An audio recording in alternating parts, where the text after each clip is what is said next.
le Dieu vivant. Nous ne voulons pas marcher seuls. Nous ne pouvons pas marcher seuls. Nous regardons à lui et nous lui faisons confiance. Ah, apprends-moi à te louer encore plus à chaque instant jusqu'à ce qu'un jour, ma reconnaissance là-haut soit sans fin. Ça, c'est une expression glorieuse. Et je crois que nous le voulons tous. Avant que nous nous levions pour la prière, laissez-moi lire un passage d'Ésaïe, un passage du prophète Ésaïe, du chapitre 56 peut-être. Ésaïe 56, verset 1. Ainsi a parlé le Seigneur. Observez ce qui est droit, pratiquez la justice, car mon salut ne tarde pas à venir et ma justice à se manifester. Chers frères et sœurs,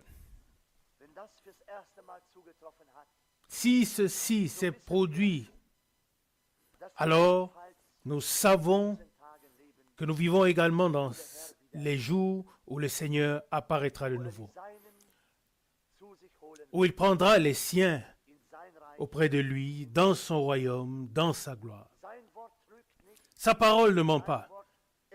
Sa parole ne déçoit personne. Mais ce qu'il a promis s'est accompli en tout temps et aussi dans nos jours. Ce qu'il a prévu s'accomplira. Puis il dit au verset 2, Ésaïe 56, « Heureux l'homme qui fait cela, et le Fils de l'homme qui s'y attache, qui observe le sabbat de façon à ne pas le profaner, et qui garde sa main éloignée de toute mauvaise action. » Verset 3. « Et que l'étranger qui s'est attaché au Seigneur ne dise pas, « Le Seigneur m'exclura certainement de son peuple. » N'est-ce pas là un glorieux encouragement? N'est-ce pas là une glorieuse promesse de la part du Dieu vivant? Quand il est dit ici au verset 3 que l'étranger qui s'attache au Seigneur ne dise pas « Le Seigneur m'exclura certainement de son peuple » et que celui qui a été circoncis ne dise pas « Hélas, je ne suis qu'un arbre sec ». Il est dit au verset 4 « Mais ainsi a parlé le Seigneur, aux circoncis qui observent mes sabbats, qui choisissent ce qui m'est agréable et qui restent fidèles à mon alliance. » Verset 5 « Je leur donnerai dans ma maison et dans mes murs une place et un meilleur nom que fils et filles. Je leur donnerai un nom éternel qui ne sera... Quelles précieuses promesses sont faites ou sont données à ceux qui restent fidèles à son alliance. Et ici, nous avons chanté dans le cantique, « Oui, garde-moi avec toi dans l'alliance, afin que je ne puisse pas chanceler. » Chers frères et sœurs, ce ne sont pas des promesses vides, mais c'est la... Et je pense que nous pouvons regarder en arrière et remonter jusque dans le Nouveau Testament pour entendre les paroles que notre Seigneur a prononcées lorsqu'il a quitté cette terre. Il a dit, « Je m'en vais, vous préparer une place pour vous prendre, afin que, selon Jean 14, verset 2, et ça, bien-aimé, c'est très proche à la porte. » Oui, comme c'est précieux. Personne n'a besoin de faire marche arrière. Personne n'a besoin de partir déçu. Mais maintenant, il est question de tenir bon. À quoi bon un commencement si nous ne voulons pas persévérer jusqu'à la fin? Nous devons persévérer jusqu'à la fin, demeurer fidèles à la parole, demeurer fidèles aux promesses de Dieu, et alors nous verrons ce que le Seigneur a promis. Il reprend le verset 6 d'Ésaïe 56. Et les étrangers qui s'attachent au Seigneur pour le servir et pour aimer le nom du Seigneur, pour être ses serviteurs, tous ceux qui observent le sabbat sans le profaner et qui restent fidèles à mon alliance. Verset 7, je les aimerai, ou je les amènerai, à ma montagne sainte, et je leur donnerai la joie dans ma maison de prière. Leurs holocaustes et mon autel, car ma maison sera appelée une maison de prière pour tous les peuples. Verset 8, ainsi parle Dieu le Seigneur, qui rassemble les membres rejetés d'Israël. Je les rassemblerai encore plus vers ceux qui sont déjà rassemblés. Louange et remercié soit notre Dieu pour ces paroles pleines de consolation. Je crois que ce soir aussi, nous avons toute raison de louer notre Seigneur, toute raison de glorifier notre Seigneur pour tout ce qu'il fait de bien et qu'il a fait de bien en toi. Nous allons nous lever pour prier ensemble. Dieu fidèle, nous te remercions de la profondeur de notre... Amen. Amen. Nous nous asseyons. Ici, nous avons lu au verset 4, Ésaïe 56, « Aussi concis qui observent mes sabbats, qui choisissent ce qui m'est agréable et qui restent fidèles à mon alliance. » Ici, il y a déjà 3 choses. Oui, le choix, l'élection, être agréable et l'alliance. Dieu a conclu une alliance avec nous par Jésus-Christ notre Seigneur. Oui, sur lui repose le bon plaisir de Dieu. Et celui qui est en lui, alors en celui-là repose aussi le bon plaisir de Dieu, comme le bon plaisir de Dieu repose sur Jésus. Et ensuite, il est question de l'élection, du choix. Celui qui a été choisi, élu par Dieu, choisira ce que Dieu a prévu pour les élus. L'un va avec l'autre et ne peut être séparé. Ainsi, celui qui a été choisi, élu par Dieu, choisira ce qui lui est destiné par Dieu. Celui qui a été destiné à ce que le bon plaisir de Dieu repose sur lui, doit avoir été élu. Amen. Être appelé ne suffit pas. Beaucoup sont appelés, mais peu sont élus, selon Matthieu 22, 14. Puis à la fin du verset 4 d'Ésaïe 56, il est dit, et qui reste fidèle à mon alliance. Le Seigneur a conclu cette alliance avec nous. Et il est encore dit ici, et ça peut sembler un peu étonnant, il est dit au verset 5, « Je leur donnerai dans ma maison et dans mes murs une place et un nom meilleur que fils et filles. » Qu'est-ce qui peut être meilleur? Qu'est-ce qui peut être plus grand? Qu'est-ce qui peut réellement être plus que fils et filles?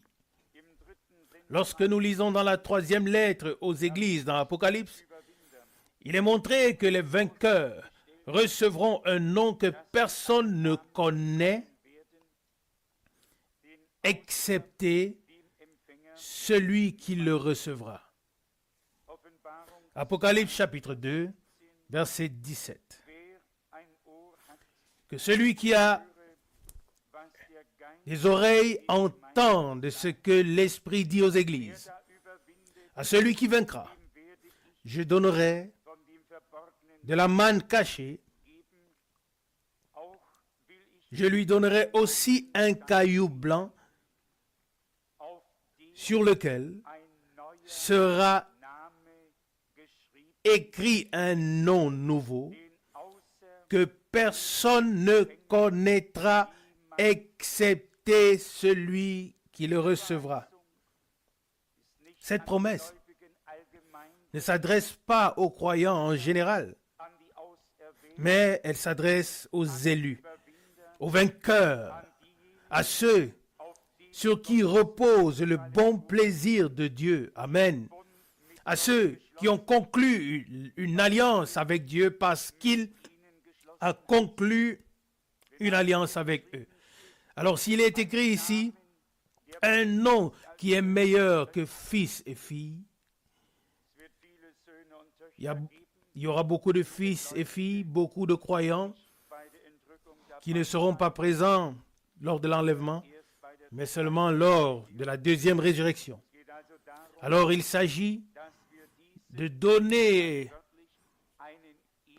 à ceux-là, oui, les vainqueurs, je leur donnerai un nom éternel qui ne sera pas effacé. La fin du verset 5, Isaïe 56.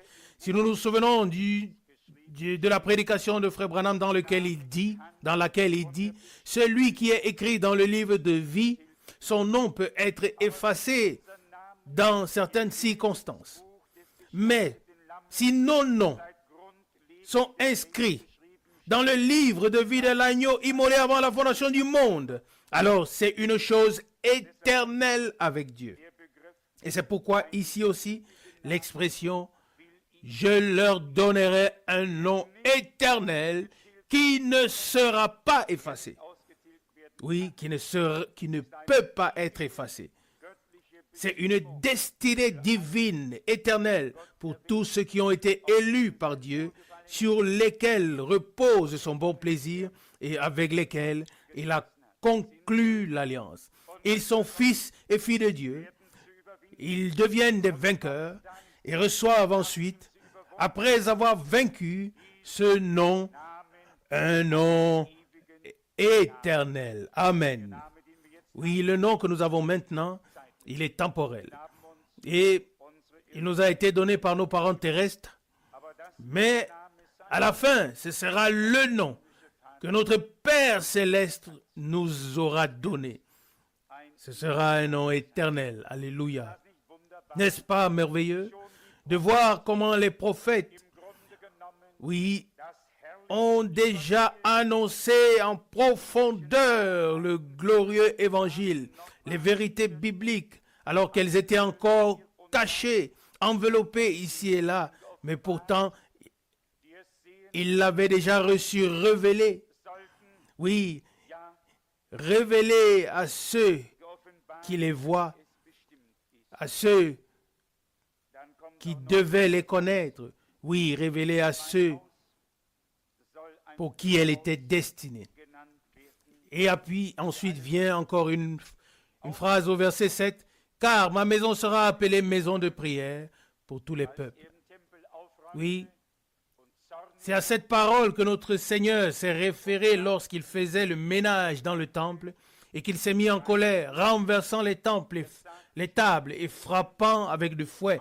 Selon Marc 11, verset 17, il est écrit « Ma maison sera appelée une maison de prière, mais vous en avez fait une caverne de voleurs. » Alors le Seigneur a le droit de faire le ménage dans sa maison. Il a le droit de renverser. Il a le droit de châtier, de corriger, et tout ce qui est nécessaire. Et c'est ce qu'il fait par sa parole et par son esprit à tous ceux à qui il veut faire du bien. J'ai encore regardé dans le chapitre 57 du prophète Ésaïe. Je voudrais lire ces versets à partir du verset 14. Ésaïe 57, verset 14. Et il ordonnera, frayez le chemin, préparez une route, écartez tout obstacle sur le chemin de mon peuple, car ainsi a parlé le Très-Haut, qui trône éternellement et dont le nom est Saint, le Saint.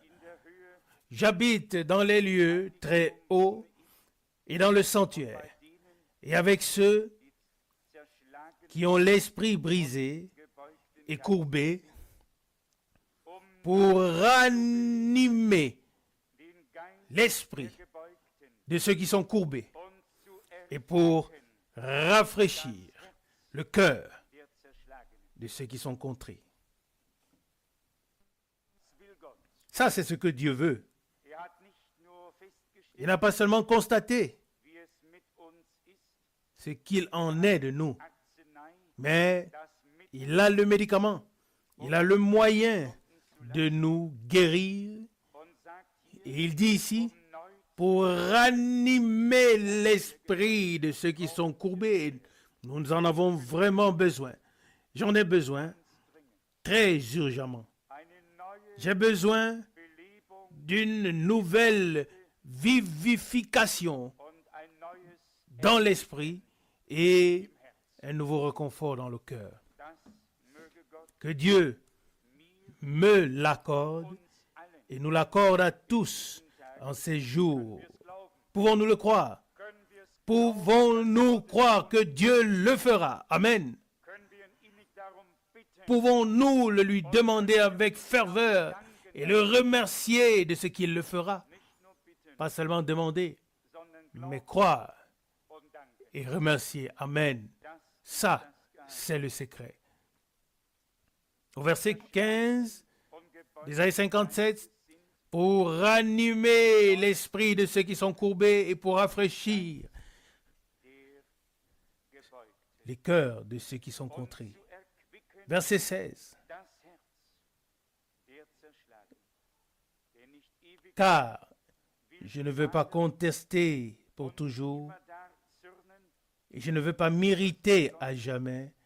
Autrement, tout esprit devrait tomber devant moi et les âmes que j'ai moi-même créées. Dieu tiendra sa promesse. Il tiendra ce qu'il a promis. Nous ne nous faisons pas confiance à nous-mêmes, mais nous faisons confiance à sa grâce indescriptible qui se renouvelle chaque jour. D'un point de vue terrestre,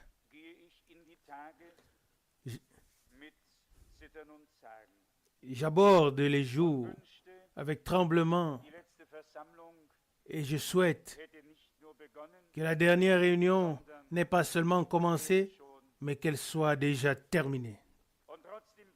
Et pourtant, je sais dans mon cœur que Dieu voit, que Dieu sait et connaît la faim et la soif de son peuple et qu'il l'apaisera. Amen.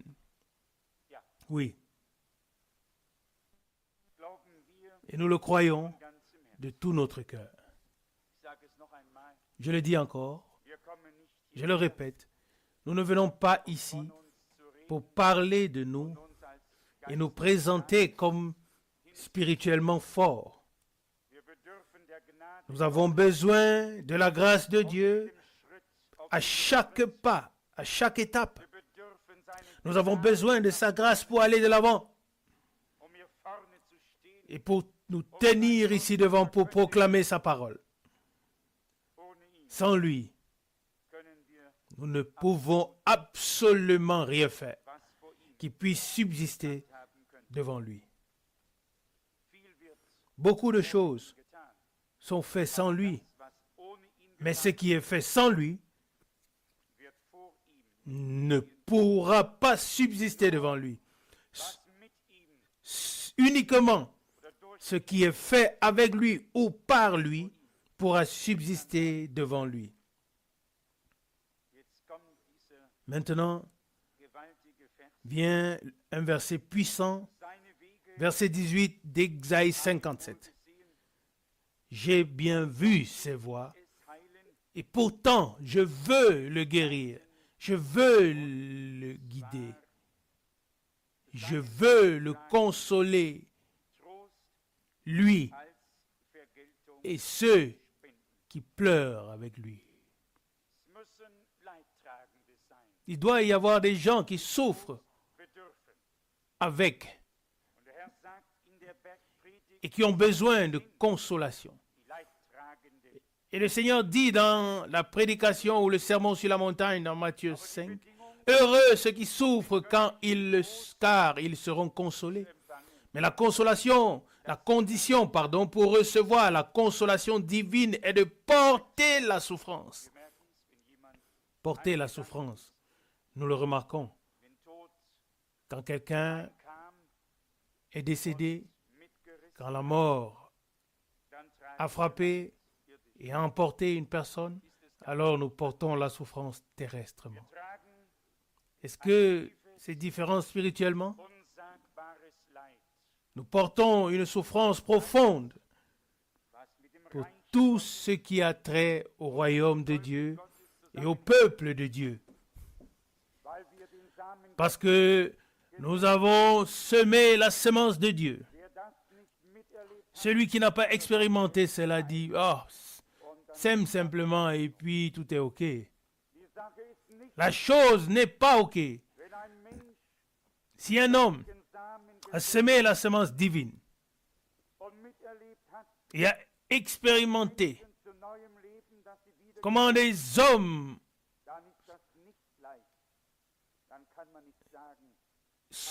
sont nés de nouveau, sont revenus à la vie, alors ce n'est pas pareil.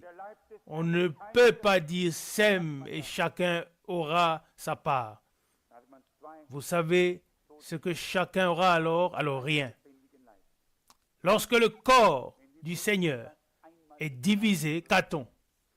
Alors, on a deux morceaux morts, mais pas un corps vivant. Si les hommes pouvaient le comprendre une fois, que dans le royaume de Dieu règnent les lois divines et que personne n'a le droit de parler et encore moins de décider ou d'agir dans les choses de Dieu. Nous voulons que Dieu vienne à ce qui lui revient de droit et qu'il nous dise ce qu'il veut nous dire. C'est mon désir le plus profond pour ces jours qui sont devant nous. Nous pouvons tous lire les mêmes passages bibliques de Matthieu, de Marc, de Luc, de l'évangile de Jean. Et ils ont été lus des millions de fois dans le monde entier au cours de toutes ces années. Mais nous voulons en faire l'expérience. Faire l'expérience que le Seigneur, qui a souffert, qui est mort, qui est ressuscité d'entre les morts le troisième jour, faire l'expérience qu'il se fasse connaître à nous aussi, comme le ressuscité, et qu'il se révèle à nous dans la puissance de sa résurrection. Amen.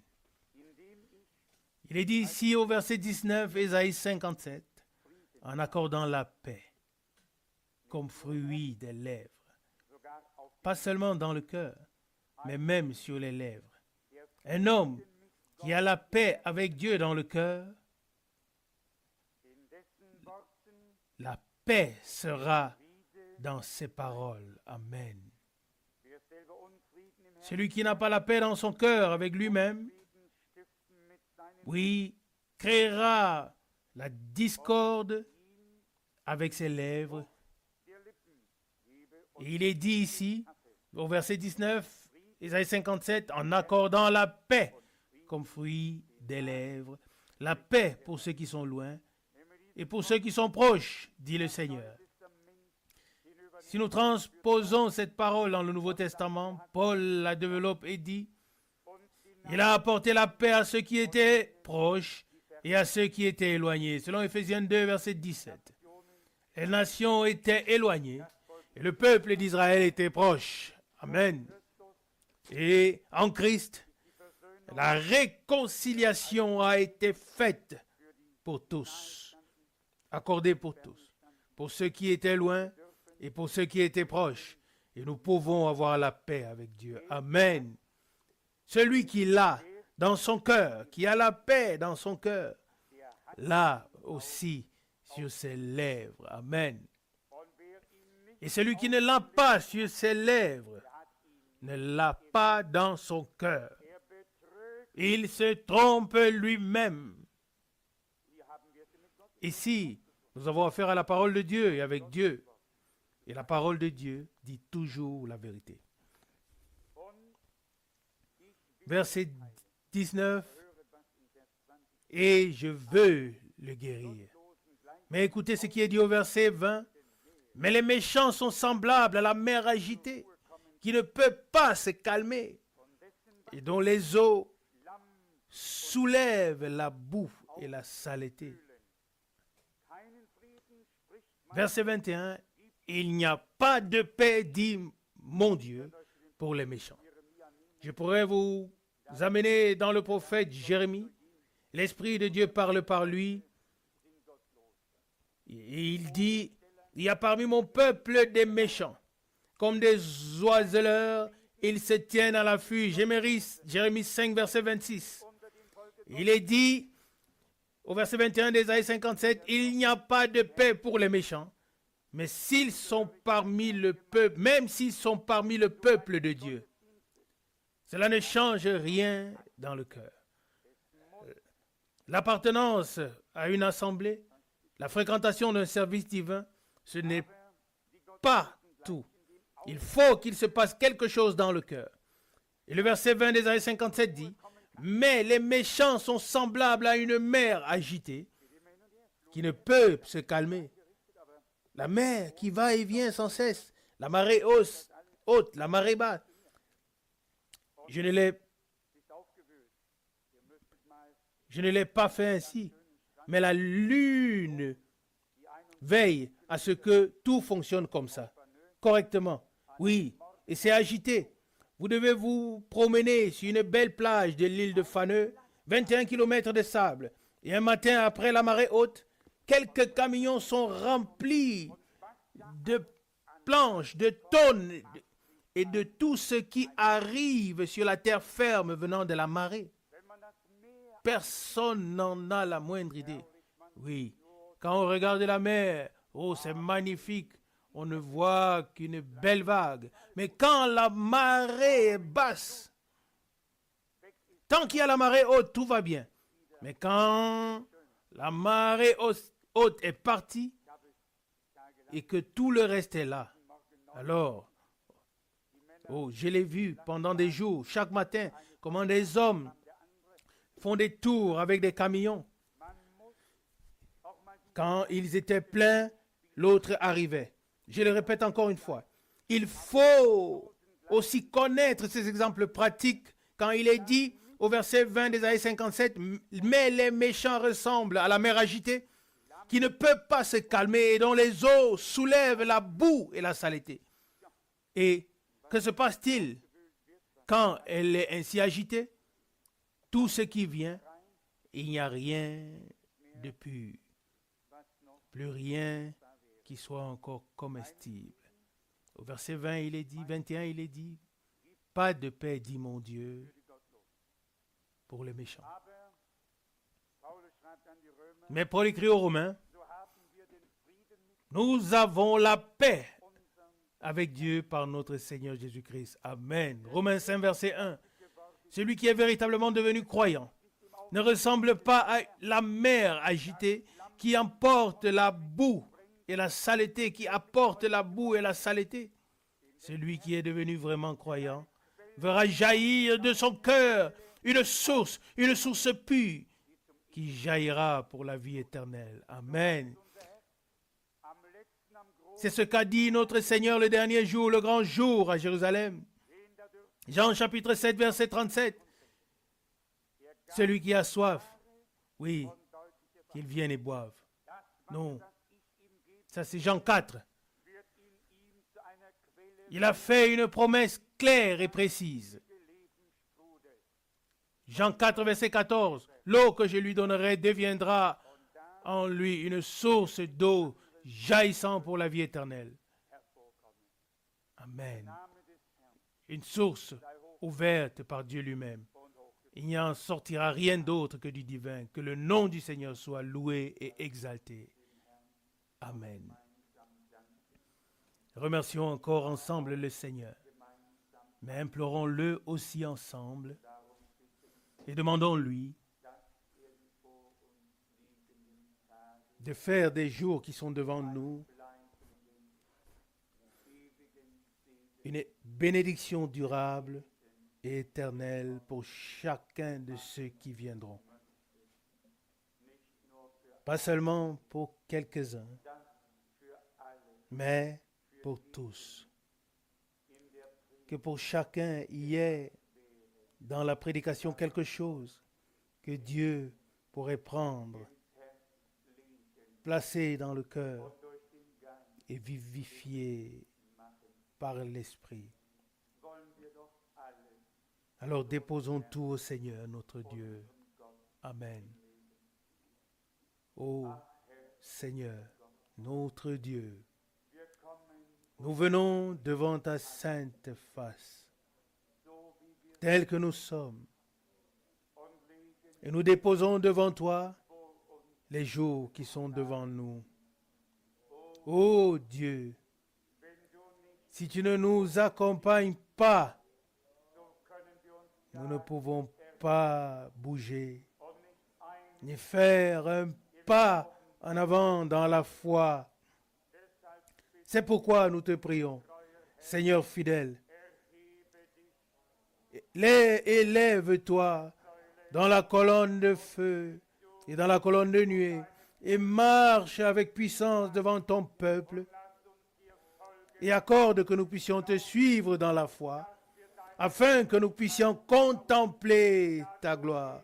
Oui, oui, tu marches à la tête de ton peuple.